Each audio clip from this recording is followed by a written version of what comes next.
ఇది మతోన్మాది అయిన ఒక సోదరుడికి మాత్రమే, నా ప్రియ హిందూ సోదరులకు కాదు, గమనించగలరు. ఇతనేమన్నాడో ఒక్కసారి చూడండి, కౌంటర్ ఇద్దాం. దానికంటే ముందు మన ఛానల్ని సబ్స్క్రైబ్ చేయడం మర్చిపోకండి. ఈ వీడియో హిందువుల కోసం మాత్రమే. ఎవరైతే మీ దగ్గరికి బైబుల్ కానీ సువార్త పత్రికలు కానీ మీ దగ్గరికి తీసుకొచ్చి ఇస్తారో వారిని ఒక 5 నిమిషాలు మీ దగ్గర ఆపి కొన్ని ప్రశ్నలు అడగండి బైబుల్ కోసం. ఏంటంటే, పాత నిబంధనలో యేసు పేరు ఉందా అని అడగండి. లేదు, కుమారుడు అనే పేరు ఉందని చెప్తారు, మనకి అది అవసరం లేదు. మరి కొత్త నిబంధనలో యెహోవా అనే పేరు ఉందా లేదని అడగండి. తండ్రి అని ఉంది కానీ యెహోవా పేరు లేదని చెప్తారు. అలాంటప్పుడు మనకి అది వర్తించదు. అలాగే యూదులు ఇప్పటికీ యేసుని నమ్ముతున్నారా అని అడగండి. కొందరు నమ్ముతున్నారు, మొత్తం నమ్మట్లేదని చెప్పి వాళ్ళు చెప్తారు.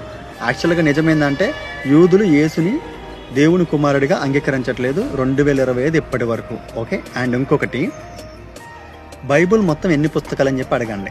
ఏంటంటే, క్యాథలిక్స్ నమ్మేది 73 పుస్తకాలు, ప్రొటెస్టెంట్లు నమ్మేది 66 పుస్తకాలు.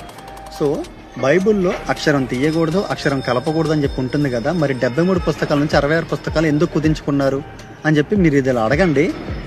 ఈ ప్రశ్నలకు వాళ్ళు సమాధానం చెప్పలేక అక్కడ నుంచి పారిపోవటం, లేకపోతే ఇతర మతాల గురించి మాట్లాడుతూ ఉంటారు. సో ఈ ప్రశ్నలు మీరు మీ దగ్గరకు వచ్చిన క్రైస్తవులకి అడగండి. అప్పుడు మీకు బైబిల్లో ఉన్న నిజాలు తెలుస్తాయి. వాళ్ళు చెప్పడం కాదు కదా, అక్కడ నుంచి పారిపోతారు. ఎంతసేపు మనని మతోన్మాదులు అనుకుంటున్నారు. మీరు ఇప్పటి నుంచి ఎవరైతే ఇంకా బైబిల్ ఇస్తారో ఇలాంటి ప్రశ్నలు అడిగి వాళ్ళని అక్కడ నుంచి తరిమేయండి. జై శ్రీరామ్. ఏంటి సోదరా అన్నావు? పాత నిబంధనలో యేసువారి పేరు ఉందా అని అడగమన్నావు కదా. చూడు, యెషయా గ్రంథం 7వ అధ్యాయం 14వ వచనంలో, కాబట్టి ప్రభువు తానే ఒక సూచన మీకు చూపును, ఆలకించుడి, కన్యక గర్భవతి అయి కుమారుని కని అతనికి ఇమ్మానుయేలు అని పేరు పెట్టుదురు. ఈ ఇమ్మానుయేలు ఎవరు? అది చూడు, మత్తయి సువార్త 1వ అధ్యాయం 22-23 వచనాల్లో, ఇదిగో కన్యక గర్భవతి అయి కుమారుని కన్నును, ఆయనకి ఇమ్మానుయేలను పేరు పెట్టుదురు అని ప్రభువు తన ప్రవక్త ద్వారా పలికిన మాట నెరవేరునట్లు ఇదంతయు జరిగెను. ఇమ్మానుయేలను పేరునకు భాషాంతరమున దేవుడు మనకు తోడని అర్థము.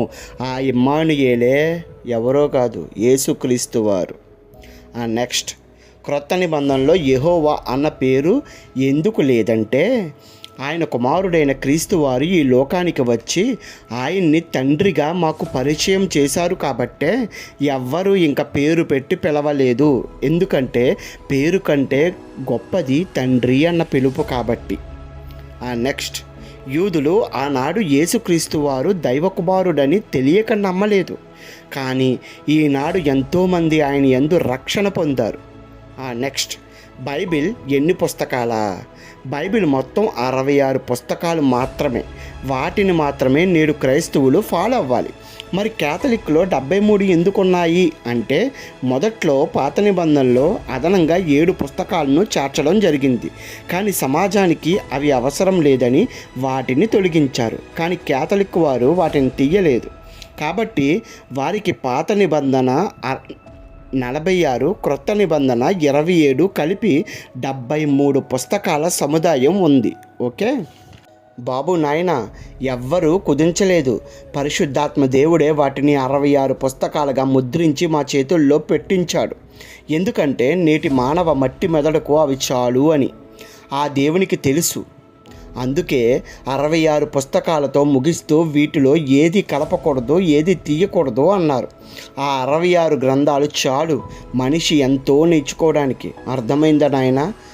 ఎవర్రా పారిపోయేది? సబ్జెక్టు తెలియని మీరు పారిపోయేది. సబ్జెక్టు తెలిసిన క్రైస్తవుడు ఎప్పుడు స్టాండర్డ్గానే నిలబడతాడు. అర్థమైందా? అయితే ఇంత సొల్లు చెప్తున్నావు కదా, నేను నిన్ను ఒకే ఒక్క ప్రశ్న అడుగుతున్నా. నువ్వు నిక్కర్సైన హిందువైతే నీ 33 కోట్ల దేవీ దేవతల్లో 1,00,000 మంది పేర్లు చెప్పు చాలరా, నీకు దమ్ముంటే.